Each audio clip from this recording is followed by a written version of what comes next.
Welcome to Country Fried Rock, where we talk with musicians to find out what inspires their creativity. Country Fried Rock, music uncovered. Today on Country Fried Rock, we talk with songwriter Kenny Roby with a brand new record, Memories and Birds. It's no secret that I like to track down the band members from albums that I have loved. And that's how I found Kenny Roby. If you never heard one of his many previous projects, you need to check out the 2 records from Six String Drag. A band that, in my opinion, if they were new today, would be incredibly successful. They were a bit ahead of their time. But Six String Drag's self-titled record and their one in release called Hi-Hat are worth picking up. But if you think you know Kenny Roby from Six String Drag or some of his other solo projects, you will miss where he is today. Despite his intimidating album cover, it's a beautiful record. One you really need to turn on early on a Sunday morning and listen from beginning to end. Memories and Birds is thematic and even delicate, and we'll find out a whole lot more as we talk with Kenny Roby today on Country Fried Rock. My guest today on Country Fried Rock is Kenny Roby with a brand new record, Memories and Birds. Welcome. Thanks for having me. This was a treat to see your name pop up as new record coming out, because it's been a while.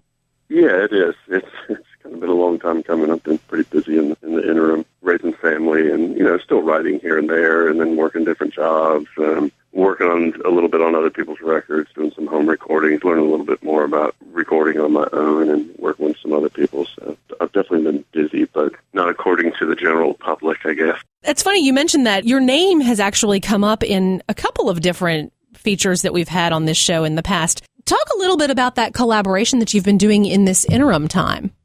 I worked on a friend of mine, Anthony Neff, who's a good songwriter from the Raleigh, North Carolina area. I helped him co-produce his record and help record some of it.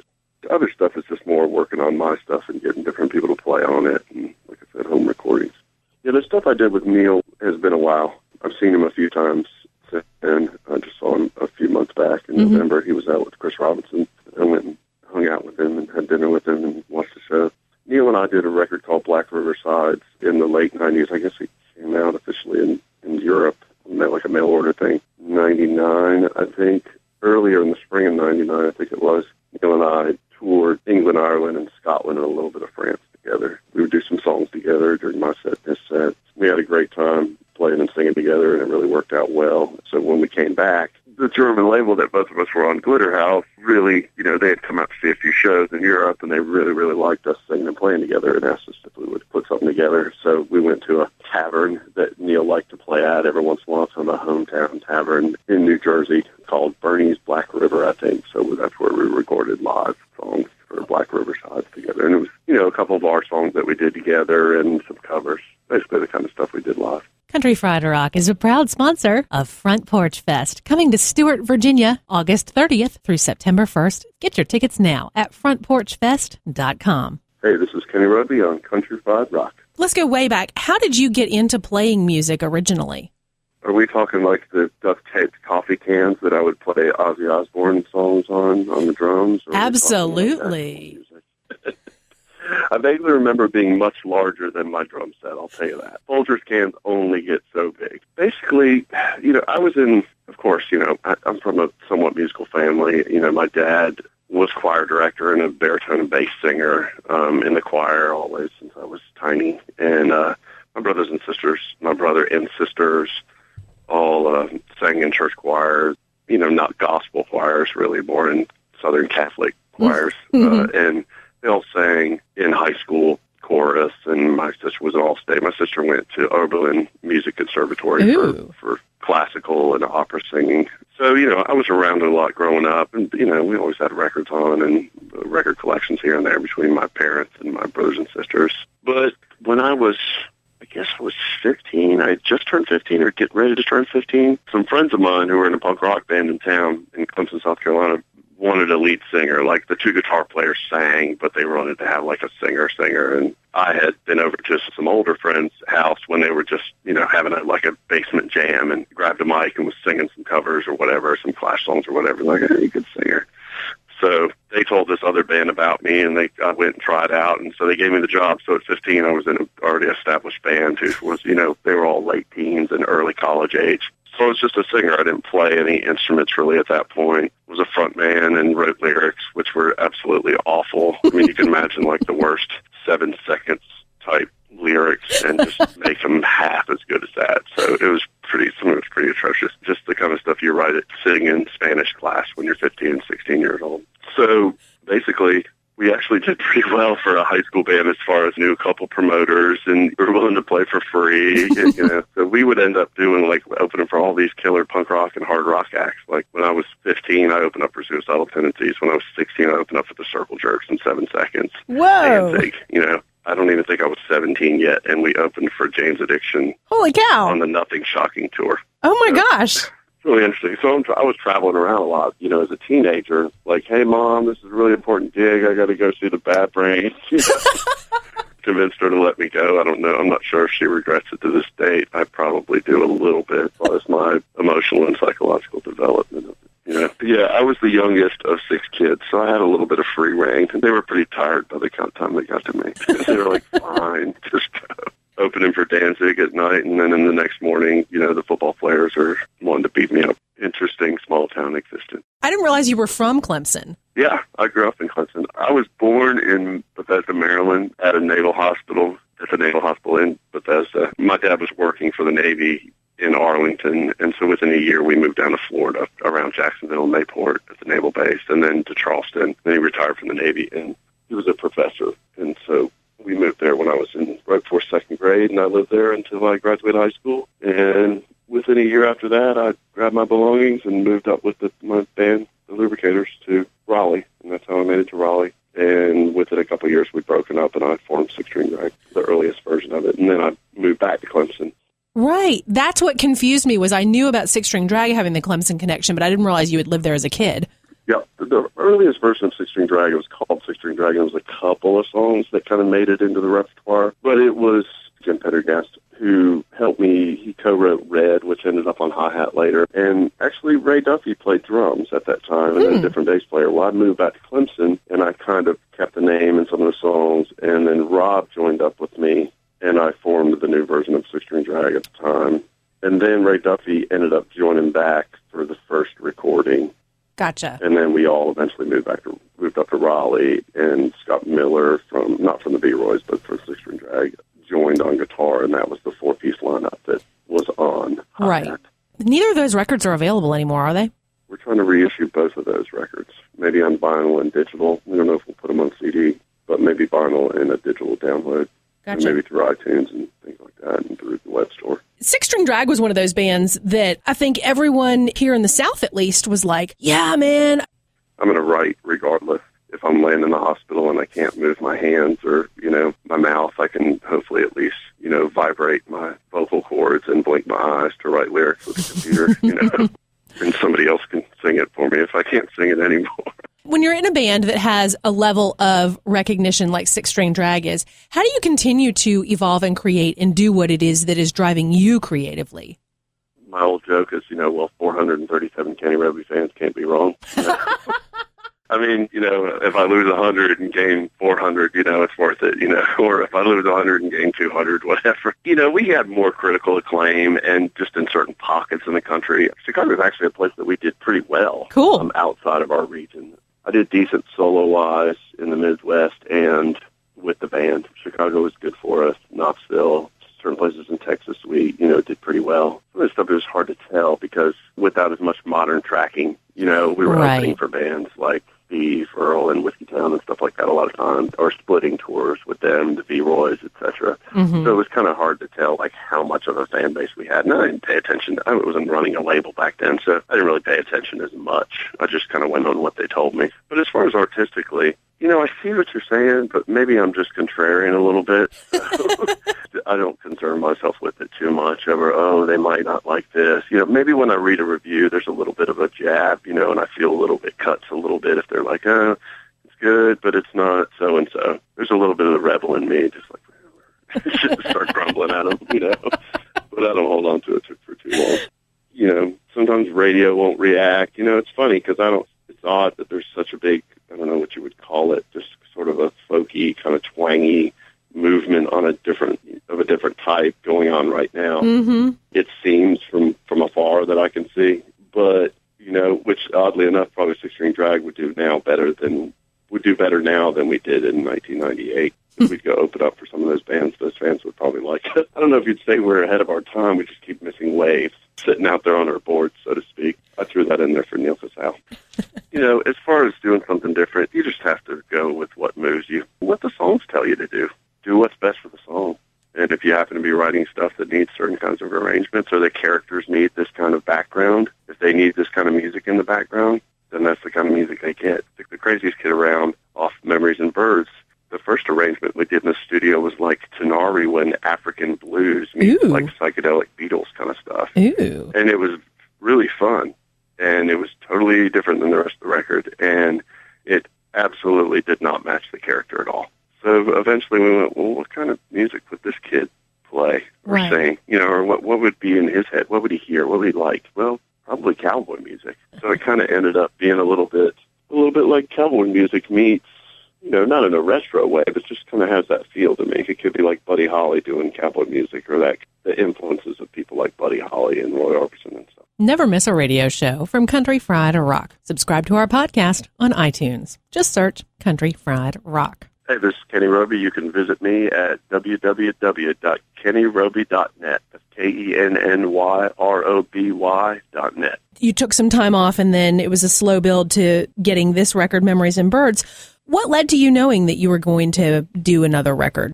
I guess you just kind of get the itch. You talked before about going against the grain of your past. And in that same line, commercially, oddly enough, I've put out however 5 or 6 records, and they're all on different labels. So I've never had to worry about a sophomore follow-up. So it's always like a new career for me.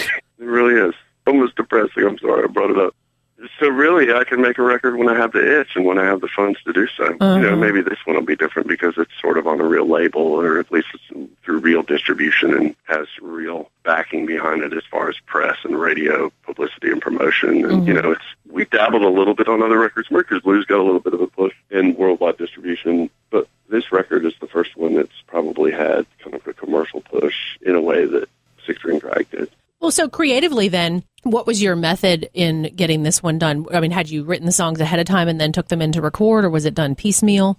It was a bit piecemeal. Like I said, it was kind of my first record again. There's that old saying where you have your whole life to write your first record, and then you have to write your second record in a year. I keep having 4 to 6 years to write these records.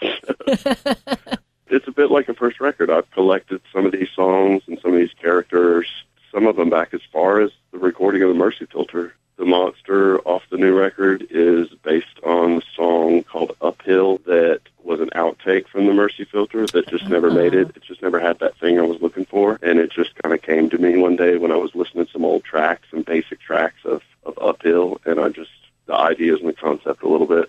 So that's how the Monster came about. Some of the songs were around the time of when I was feeling pretty creative, I guess, right after the Mercy Filter, songs that didn't make it on the Mercy Filter. Some work in between, like Tired of Being in Love, was right after that. I kind of had some of the ideas for it, and it morphed into what it's morphed into. The newest songs on the record are Memories and Birds in Colorado. To answer your question totally backwards, those are the cornerstones of the record. Those are the ones where I went, I wrote these songs, and I have to go in the studio and record them. I have to hear these like they would be on a record. So then it was a matter of pulling songs that worked with those somewhat conceptually, but also just the feel. This record's a slow record. I know that. I like slow records, and I figured why not make one.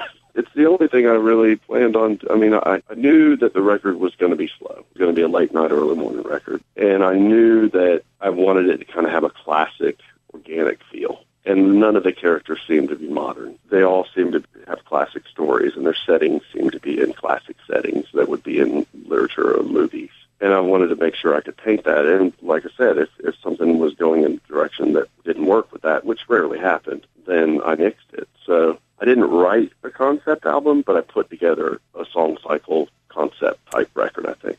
What do you like to read? Not a whole lot these days. My favorite author is probably Cormac McCarthy. I like Southern literature. I like kind of dark humor, like Carl Heiss, and crime novels sometimes. I haven't had a chance to read lately. It's kind of embarrassing. But with raising 2 kids, staying married, music, and other work, I'm incredibly busy.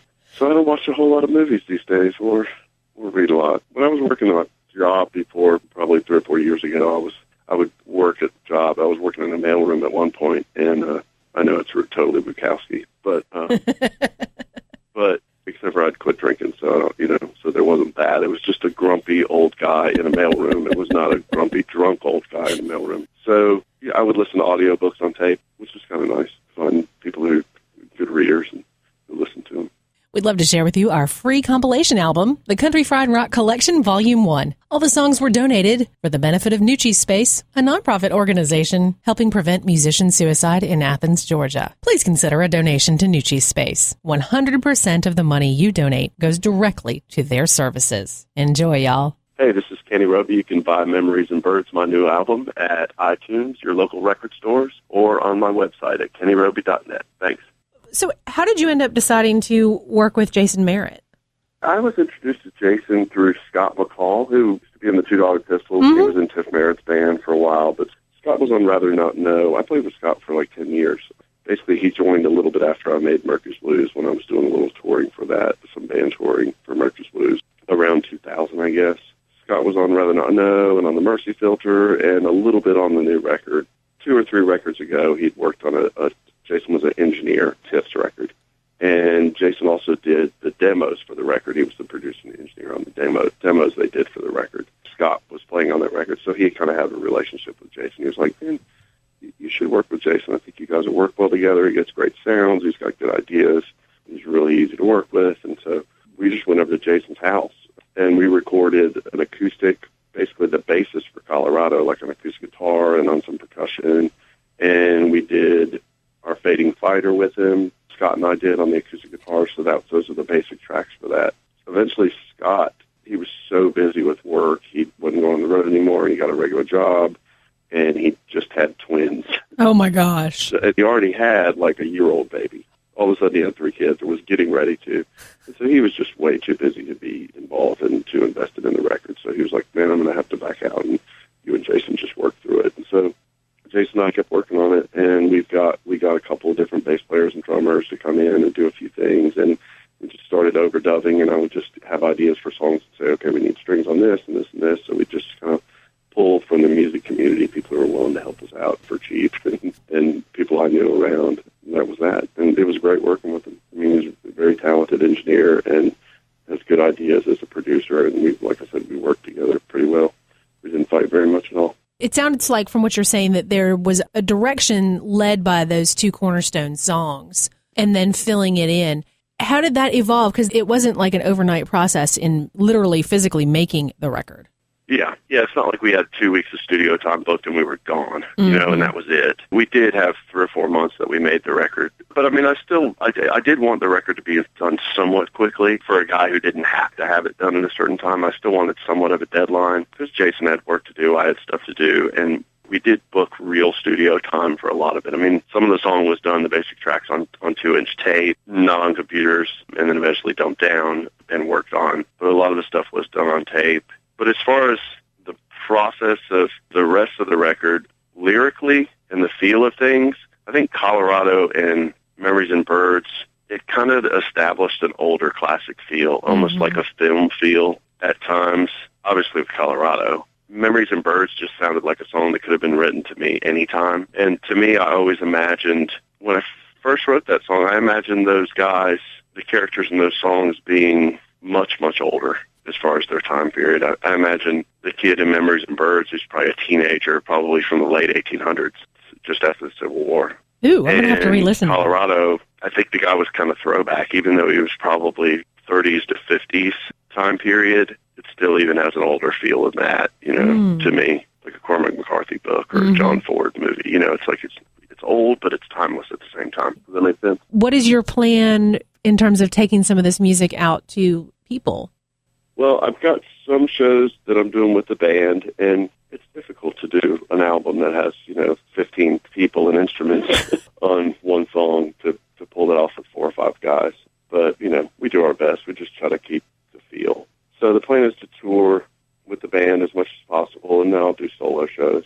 I'll tour as much as the world will let me at this point. My kids are teenagers, so I can go out and play more now. I'm willing to do it. It's just, I've been out of the game so long, it's kind of interesting to try to get back into it. What's jumping up at you as being different? don't know. The biggest thing that's different is, and I saw this a little bit when I was playing a little bit after Six String Drag in the late 90s or, early 2000s, of with the economy changing and just people not going out as much, maybe not just the economy, but just more and more attached to being at home. Less people go out to shows, I think, at least from my perception. And a lot of bands that used to say maybe they play 2,000-seaters, they're playing 1,000-seaters. Now the 1,000-seater acts are playing at 500-seaters.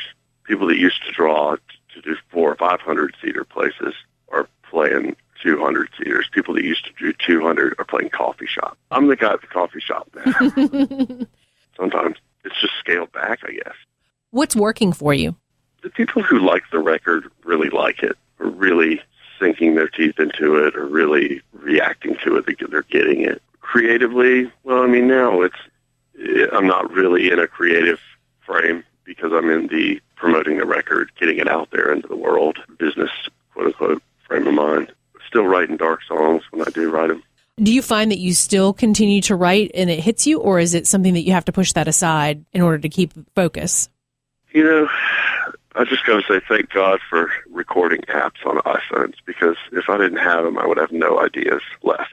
Before I could just stew on it, but with having kids and a family and tons of responsibilities and, trying to run things more from a label side or from a, commercial side, and a business side, you're right, I don't really have a lot of time to write. Now, I used to go to band rehearsals for work. Now it's like a break. I went to rehearsal yesterday and the day before, and I was like, oh, this is just fun. Yeah.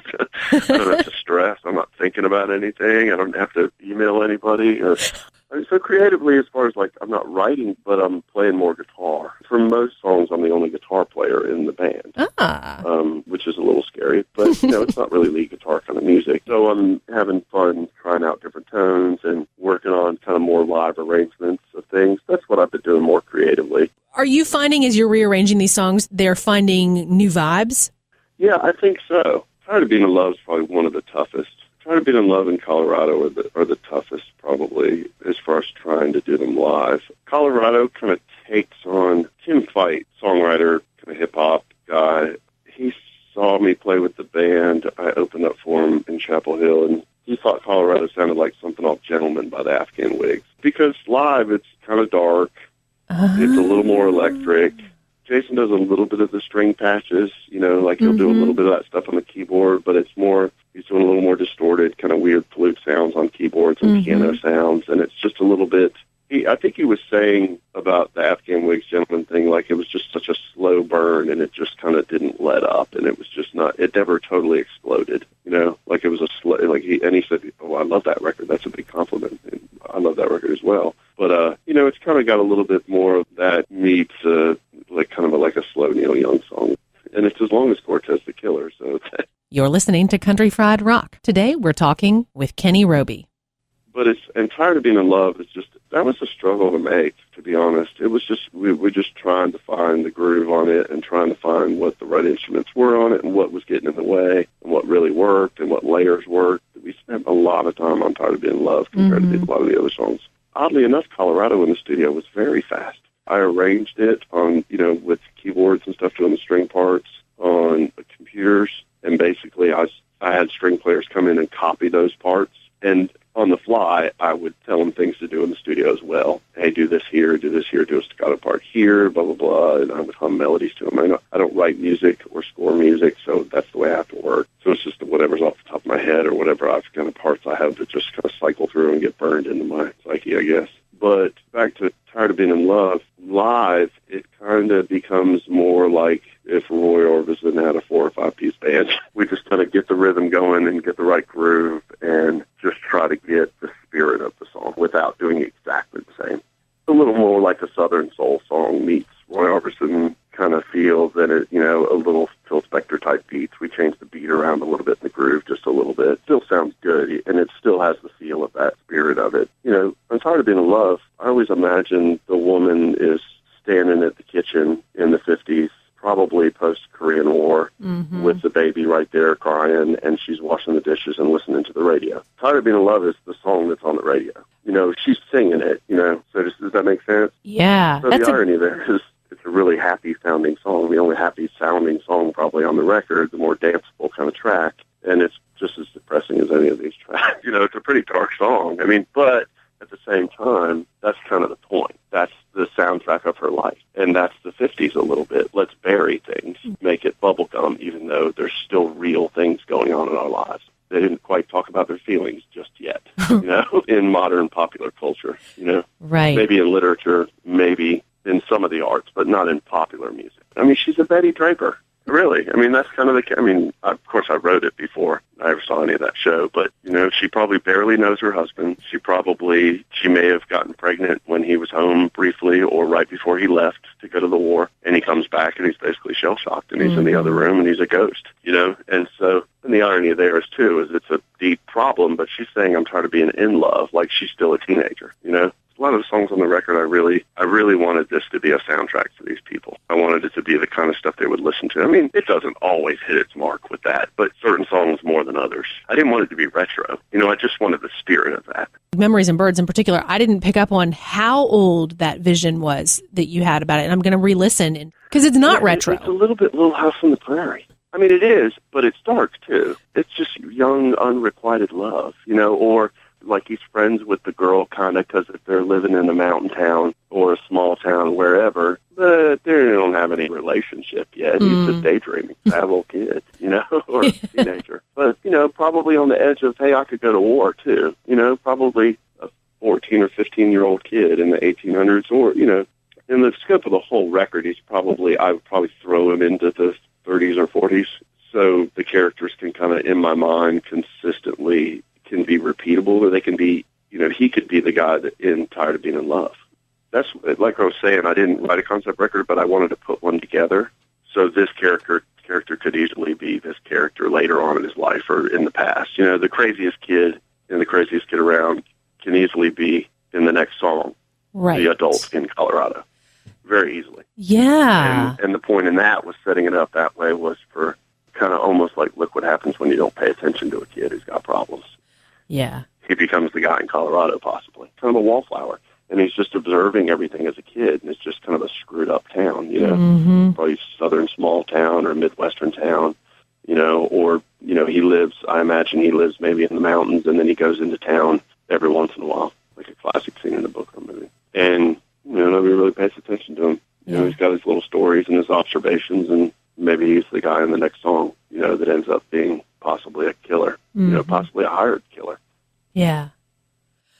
Ooh, thinking about. Read the lyrics again. I know, that's exactly it. And by the way, I'm so excited that in the physical copy of the CD, the lyrics are included. Hey, this is Kenny Roby. You can go like me on Facebook at facebook.com/Kenny Roby or follow me on Twitter at Kenny Roby. Thanks. I'm really excited to re-listen now that we've had this conversation about some of these songs and like dropping in on someone's life at different times. Sure. Well, and I tried to actually pair the songs together. Now, Memories and Birds is just an overall track for the record. It's like, this is what's to come, without being an introductory song, covers the gamut a little bit. The Monster could work with Memories and Birds. The Monster could be, the second track could be the character from Memories and Birds when he's a little bit younger. Yeah. It's a bit Harper Lee, these two little kids. And what is the monster? Is the monster the issues in the town that happen in The Craziest Kid? It's obviously something nobody wants to talk about. Whether it's what a friend of mine said one time, was like, is it about sex? And I was like, I don't know, could be. It doesn't matter, It's the boogeyman either way. It's not necessarily anything big, because if you notice, like in the lyric, if you go back and read it, it talks about it lay sleeping in a rotted log, barely breathing for the creeping dogs, barely bleeding, but the scent is strong and the fear of attack is harder than the act. This monster isn't necessarily a big thing, but everybody's making it a big thing. So it could be about sexual taboo, And of course, in the 40s and 50s, it would have been an issue. Once again, something we don't talk about, and you repress it, and it becomes pretty dark. Do you have any particular shows on tap that you would like to share? I'm playing at the Southgate House. I'm looking forward to going back there. It's in Newport, Kentucky, which is right across the river from Cincinnati. Yeah. And the Southgate House was a place that the V. Royce and us and Six String Drag used to play. It's opened up in a new location, but it's supposed to be a really cool new venue, and I always like going to that area. So I'm really looking forward to that. I think that's on May 31st. I'm actually doing that weekend of shows with Tim Easton. Oh, that'll be nice. So he's going to come out. I invited him to come do some of these shows with me. So we're going to split the bills. And we're going to split the bill and split the bills. He doesn't know that yet.